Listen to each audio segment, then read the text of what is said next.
Ағайын, қазір емдейміз, ғажайып дәрі деп алдап жүргендер көп.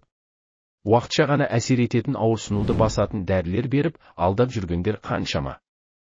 Ал шындық, талай жан уақытында, ақшасында, денсаулығында жоғалтып жүр. Өкініштісі, жоғалтқан денсаулық қайта оралмайды, сондықтан алданбаңыздар. Артроздың жалғыз дұрыс жолы бар, ол дәрігердің көмегі. Міне, ең үлкен қателік, өз бетімен емделу. Әр істің өз маманы бар, жарықты электрик жөндесе, буынды дәрігер емдейді.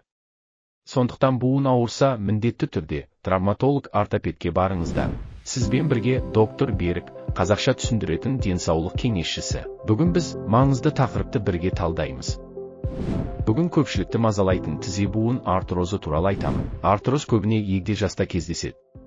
Жас ұлғайған сайын буынды қоректендіретін қан айналымы баяулайды. Бұрынғыдай сергек жүрмейді. Синовиальды сұйықтық